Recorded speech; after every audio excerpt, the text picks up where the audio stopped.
What do we know about the clear causes for the travel chaos that we're seeing? How much of this is about the inability to get the staff that they need, and why have airlines and airports not been better prepared? They knew this was coming.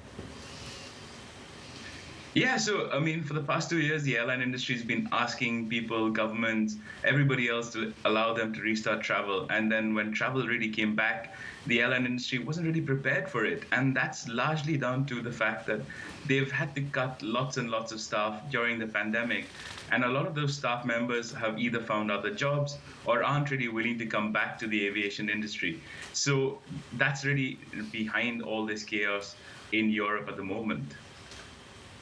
Sid, I travel a lot for work. I have to say it's always a little bit stressful trying to get to where you need to be in good time.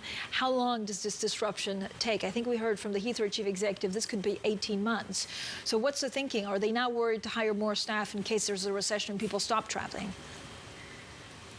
So it is really an interesting sort of time period for the airline industry, because at the moment, really, transport is really taking off, and that there is no sort of clear indication as to what happens post-summer. So while summer demand is really, really massive, post-summer, it is really a question mark. And so the airline industry says that they are hiring a lot of workers. They're trying to bring back as many as possible. But at the same time, they are probably mindful about the fact that rising cost of living is going to take an impact on travel demand as they go forward. Sid, what about energy costs when it comes to the aviation industry and their ability, some, not all do this, to hedge around the prices that we're seeing? Yeah, so the European airlines tend to hedge oil, and that's really helped them as they sort of ramp up, especially with rising costs elsewhere. So Wizz Air, which is Europe's third largest low-cost carrier, they announced they were going to go back into hedging oil.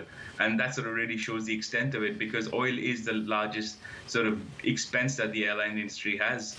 And so for the airline industry to actually try and make anything of this summer, they really need to get oil and under control and at least some sort of a respite from the volatility.